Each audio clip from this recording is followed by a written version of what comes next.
Welcome back, troglodytes, to Would You Rock or Not? Gibson has finally done it. I think they might have created a case that rivals the legendary Gibson chainsaw cases from the 70s and early 80s. I don't know a lot about this case. This is actually the first time I've ever seen one show up.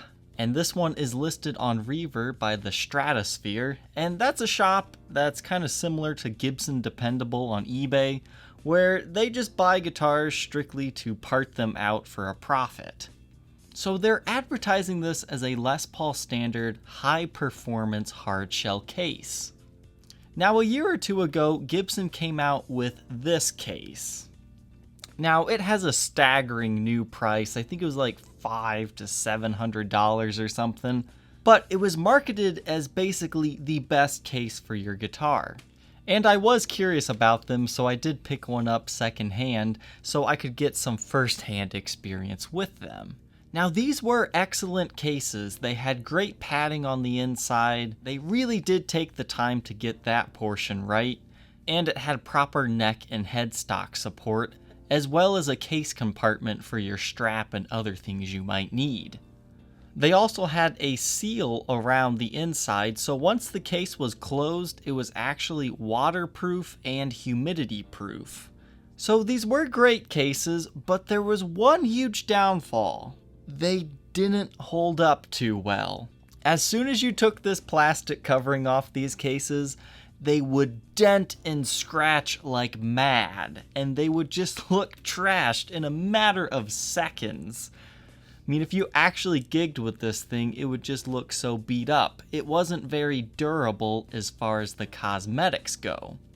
And that's something that I've always loved about the chainsaw case. They don't really show wear and tear. Any type of scuff you get on it will usually polish off. It's a very durable material. The only weakness to this case is, yes, the latches will eventually break.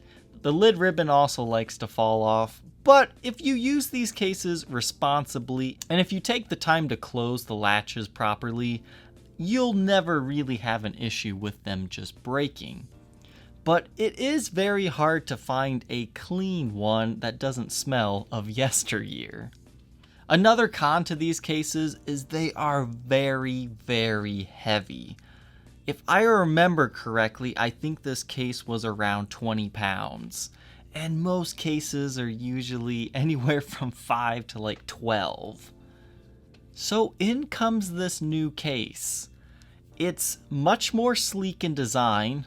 I don't know about you guys, but I hate big, bulky rectangle cases. They're a pain in the butt to ship, and they're very clunky to carry around. That was something I loved about the chainsaw case. It was very streamlined.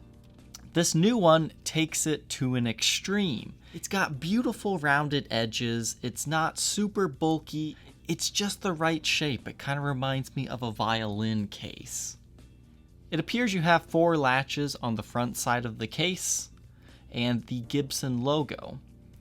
But another thing besides the sleekness and appearance of this is it appears they used a different material. Now, it's hard to tell for sure just by these photos what it's made of, but it almost looks like a type of molded plastic, kind of like the chainsaw case. Now, the chainsaw cases are made of Asdel. This is definitely not that, but it looks like it would be less prone to denting, but maybe still have the same scratching issue. I'm not sure. I would definitely like to get my hands on one of these because I feel like they tried to make the aesthetics of this one last longer. The interior is very similar to the old model. You can see they're about the same color. But you have quite a large compartment in here, so you can store your strap and anything else you would need. And I like to see this. You have a lot of room for your headstock. Not all cases are very good with headstock clearance, so this one looks like it would be very good, as well as having decent heel support. Now, I'm not sure, but it looks like it has the same waterproofing technology, so this might be the best case Gibson has ever came out with. I'm guessing it will weigh a lot less than the old high-performance cases, and it really does have a nice sleek look to it. I feel like these cases would have went really well with the modern Flying V.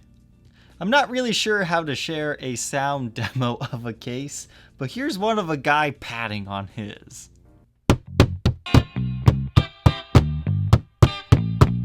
The only question left, would you rock the new high-performance Gibson Les Paul case or not?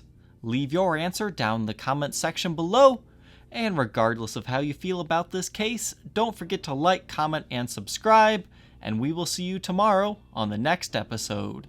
Take care.